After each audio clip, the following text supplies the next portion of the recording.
বাড়ির বাইরে যে নারীরা যায় বা কাজ করে তারা খুবই নেগেটিভ একটা শব্দ ব্যবহার করে, মানে বেসিক্যালি আর কি যে শব্দটা আমরা নোংরা ভাষায় দেহ ব্যবসায়ীদের বলে থাকি আর কি, এই জিনিসটা সমতুল্য।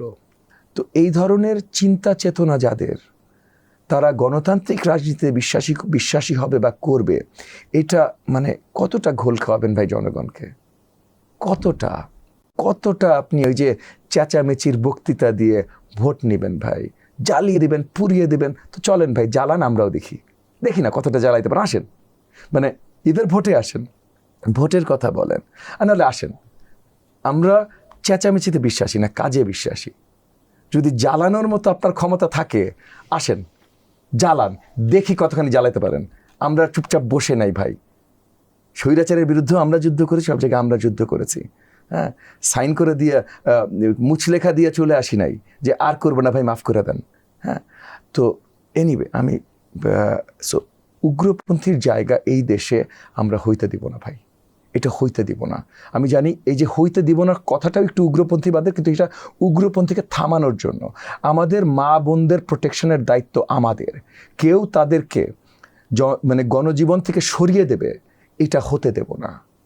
কেউ বাংলাদেশকে গণতান্ত্রিক স্টেট থেকে অন্য কোনো স্টেট দেবে, ৭১-এর যুদ্ধ থেকে ২৪-এর গণ আন্দোলন, গণ অভ্যুত্থান একা একা হয় নাই ভাই। বাংলাদেশের জনগণ কিছু জিনিসে বিশ্বাস করে। আপনি যেমন মা বোনদের কথা বলছেন, তাদের পক্ষ থেকে তো বলা হয়েছে মা বোনদের গায়ে হাত দিলে আমরা বসে থাকবো না। হ্যাঁ, তো হাত তো তারা দিতে চাচ্ছে ভাই, তারা হাত দিয়ে জোর করে গলা চেপে ঘরের ভিতরে তালা মেরে রেখে দিতে চাচ্ছে।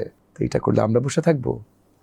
এগেন, আমরা নির্বাচনের দিকে যাচ্ছি, এইসব রেটরিকের সময় না। কিন্তু যেহেতু তারা এইসব রেটরিক দিচ্ছে, সেই কারণে আমি ইন রেসপন্স বলছি যে যদি আপনাদের মনে হয় যে আপনাদের স্ট্রিট ক্ষমতা আপনারা ভাঙে ফেলবেন, এইটা করে ফেলবেন, জ্বালায় দিবেন, আসেন দেখি কতখানি জ্বালাইতে পারেন। আর নাহলে চলেন ভাই নির্বাচনে যাই, জনগণের ডিসাইড করতে দিই। আমি বিশ্বাস করি জনগণ গণতন্ত্র প্রেমিক, গণতন্ত্র চায় এবং গণতন্ত্রই রিএস্টাবলিশড হবে।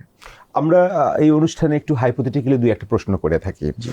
যেমন ধরুন, যেটা হলো নির্বাচনের ফলাফলে হলো জামাত ইসলামী ট্রেজারি বেঞ্চে বসলো, বিএনপি আপনাদের জোট অপোজিশনে বসলো, সেই পার্লামেন্টটা কেমন হবে? এগেন, তখন আর পার্লামেন্ট নিয়ে আলোচনা থাকবে না, তখন দেশের কি বেহাল অবস্থা হবে সেটা নিয়ে আমাদের আলোচনা হবে।